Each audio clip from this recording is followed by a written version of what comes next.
ನಮಸ್ತೆ ಎಲ್ಲರನ್ನು ಸುಸಿಸ್ ಕಿಚನ್ಗೆ ಸ್ವಾಗತ ಮಾಡಿಕೊಂಡು ಇವತ್ತು ಅದ್ಭುತವಾದ ಅಡಿಗೆ ಮಾಡ್ತಾ ಇದ್ದೀನಿ. ಬನ್ನಿ ಹೇಗೆ ಮಾಡೋದು ನೋಡೋಣ. ನಾವಿವತ್ತು ಸಿಲ್ವರ್ ಫಿಶ್ ಅಂತ ಹೇಳ್ತಾರೆ, ಬಿಳಿ ಮೀನು ಅಂತ ಹೇಳ್ತಾರೆ. ಇದ್ರದ್ದು ರವಾ ಫ್ರೈ ಮಾಡ್ಕೊಳ್ಳೋಣ. ತುಂಬ ಚೆನ್ನಾಗಾಗುತ್ತೆ. ನೀಟಾಗಿ ವಾಶ್ ಮಾಡಿಕೊಂಡು ಇದರ ತಲೆ ಹೊಟ್ಟೆ ಒಳಗಡೆ ಇರುವ ಕಸರೆ ಎಲ್ಲ ತೆಗೆದಿಟ್ಕೊಂಡಿದ್ದೀನಿ. ಒಂದು 2-3 ಬಾರಿ ವಾಶ್ ಮಾಡ್ಕೋಬೇಕು. ನೀವು ನಿಮ್ಮ ಊರಲ್ಲಿ ಈ ಮೀನಿಗೆ ಏನಂತ ಕರಿತೀರಾ ನನಗೆ ಕಮೆಂಟ್ ಮಾಡಿ. ತುಂಬ ಚೆನ್ನಾಗಾಗುತ್ತೆ ಇದು. ಫ್ರೈಗೆ ಕಲಸಿ ಇಡೋಕ್ಕೆ ಒಂದು ಬೌಲನ್ನು ತೊಗೊಂಡಿದ್ದೀನಿ. 2 ಚಮಚ ಕಾರ್ನ್ ಫ್ಲೋರನ್ನು ಹಾಕೊಳ್ಳೋಣ. 1 ಚಮಚ ಮೈದಾ ಹಿಟ್ಟನ್ನು ಸೇರಿಸ್ಕೊಳ್ತಾ ಇದ್ದೀನಿ. ಒಂದು ಅರ್ಧ ಚಮಚದಷ್ಟು ಗರಂ ಮಸಾಲೆಯನ್ನು ಸೇರಿಸ್ಕೊಳ್ತಾ ಇದ್ದೀನಿ. ರುಚಿಗೆ ತಕ್ಕಷ್ಟು ಅಚ್ಚ ಖಾರದ ಪುಡಿ. ಖಾರ ಸ್ವಲ್ಪ ಜಾಸ್ತಿನೇ ಬೇಕಾಗುತ್ತೆ. ಖಾರ ಹುಳಿ ಎಲ್ಲ ಇದ್ದರೆ ಚೆನ್ನಾಗಾಗುತ್ತೆ. ಒಂದು ಅರ್ಧ ಚಮಚದಷ್ಟು ಅರಿಶಿನ ಹುಡಿ, ರುಚಿಗೆ ತಕ್ಕಷ್ಟು ಉಪ್ಪು ಪೌಡ್ರನ್ನು ಸೇರಿಸ್ಕೊಳ್ತಾ ಇದ್ದೀನಿ. ಹುರಿದು ಪುಡಿ ಮಾಡಿ ಇಟ್ಕೊಂಡ ಜೀರಿಗೆ ಪುಡಿಯನ್ನು ಒಂದು ಅರ್ಧ ಚಮಚದಷ್ಟು ಸೇರಿಸ್ಕೊಳ್ತಾ ಇದ್ದೀನಿ. ನೀಟಾಗಿ ಮಿಕ್ಸ್ ಮಾಡ್ಕೊಳ್ಳೋಣ. ಮೊಟ್ಟೆ ಬೇಕಾದರೆ ಹಾಕಿ ಮಾಡ್ಬೋದು. ನಾನಿಲ್ಲಿ ಕಾರ್ನ್ ಫ್ಲೋರ್ ಯೂಸ್ ಮಾಡಿರೋದ್ರಿಂದ ಮೊಟ್ಟೆ ಯೂಸ್ ಮಾಡ್ತಾ ಇಲ್ಲ.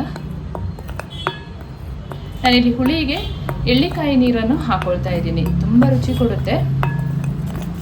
ನೀವು ಲೆಮನ್ ಜ್ಯೂಸ್ ಆದರೂ ಹಾಕೋಬೋದು, ಇಲ್ಲ ಕಾಚಂ ಪುಳಿ ಇದ್ದರೆ ಅದನ್ನು ಕೂಡ ಹಾಕೋಬೋದು. ಎಳ್ಳಿಕಾಯಿ ನೀರನ್ನು ಹಾಕೊಳ್ತೀನಿ. ತುಂಬ ರುಚಿಯಾಗುತ್ತೆ ಇದು.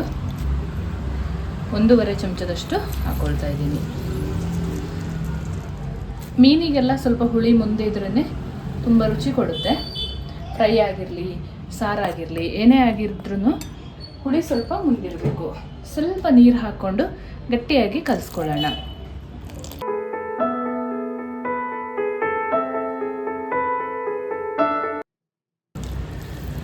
ಬೇರೆ ಬೇರೆ ಊರಲ್ಲಿ ಬೇರೆ ಬೇರೆ ಥರದ ಮೀನು ಸಾಂಬಾರನ್ನು ಮಾಡ್ತೀವಿ. ಫ್ರೈಗೆ ಕೂಡ ಮಸಾಲೆ ಚೇಂಜ್ ಇರುತ್ತೆ.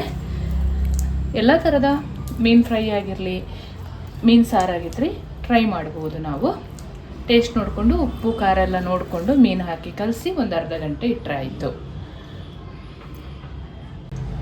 ಮೀನು ತೊಳೆದಾದ ಮೇಲೆ ಸ್ವಲ್ಪನೂ ನೀರು ಇರಬಾರ್ದು.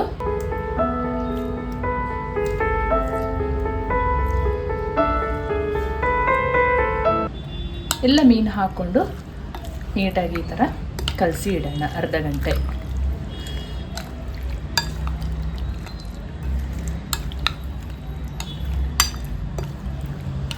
ಮೀನು ಸಾರು ಮಾಡುವಾಗಲಿ, ಮೀನು ಫ್ರೈ ಮಾಡುವಾಗಲಿ ಕಲಸಿ 1 ಅವರ್ ಎಲ್ಲ ಇಟ್ಟರೆ ತುಂಬ ಚೆನ್ನಾಗಿ ಉಪ್ಪು ಮೆಣಸೆಲ್ಲ ಹಿಡಿದಿರುತ್ತೆ.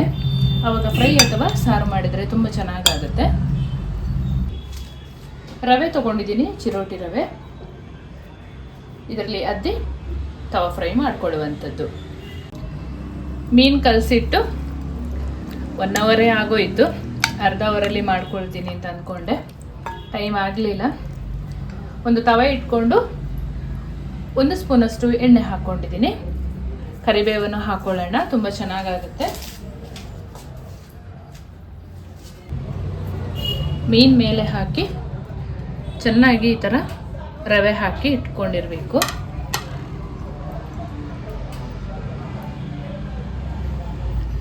ಸಣ್ಣ ಸಣ್ಣ ಮೀನಾಗಿರೋದ್ರಿಂದ ಒಂದು 3-4 ಹಾಕಿ ಈ ಥರ ರವೆ ಹಾಕ್ಕೊಂಡು ಇಟ್ಕೋಬೋದು. ಆದರೆ ತುಂಬ ರುಚಿಯಾಗಿರುತ್ತೆ. ಒಂದ್ಸಲ ಮನೆಯಲ್ಲಿ ಟ್ರೈ ಮಾಡಿ. ಈ ರೀತಿಯಲ್ಲಿ ರವೆಗೆ ಅದ್ದಿ ಇಟ್ಕೊಂಡಿದ್ದೀನಿ.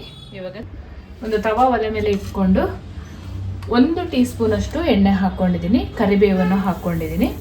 ಚೆನ್ನಾಗಾಗುತ್ತೆ. ಕರಿಬೇವು ಇಲ್ಲ ಹಸಿಮೆಣಸಿನಕಾಯಿ ಹಾಕ್ಕೊಂಡ್ರು ತವದ ಮೇಲೆ ತುಂಬ ಒಳ್ಳೆಯದಾಗುತ್ತೆ.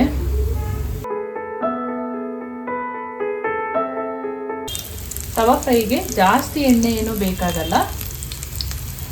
ಫ್ರೈ ಮಾಡಿಕೊಂಡ್ರೆ ಆಯಿತು. ಉರಿ ಸ್ವಲ್ಪ ನಿಧಾನ ಇರಲಿ.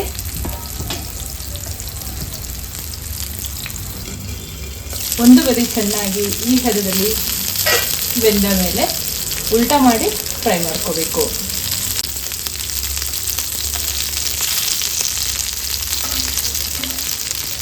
ಈ ರೀತಿಯಲ್ಲಿ ಉಲ್ಟಾ ಮಾಡಿ ಫ್ರೈ ಮಾಡ್ಕೊಳ್ಳೋಣ.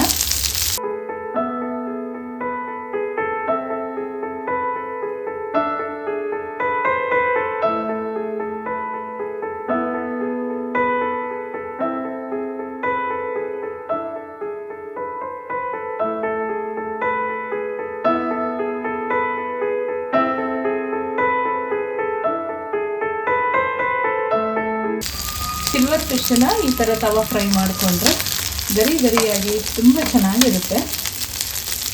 ಸಾಕಿದು ಇವಾಗ ತಗೊಳ್ಳೋಣ.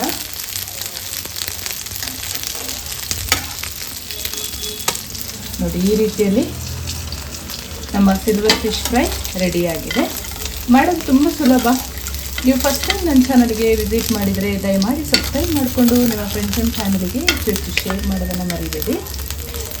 ನೀವು ಈ ಫಿಶನ್ನು ಫ್ರೈ ಮಾಡಿ ಇದೇ ರೀತಿಯಲ್ಲಿ ಹೇಗೆ ಬಂತು, ರುಚಿ ಹೇಗಿತ್ತು ಅಂತ ಕಮೆಂಟಲ್ಲಿ ತಿಳಿಸೋದನ್ನು ಮರಿಬೇಡಿ. ನಿಮ್ಮ ಕಮೆಂಟ್ ಓದಲು ನಾನು ಕಾಯ್ತಾ ಇರ್ತೇನೆ.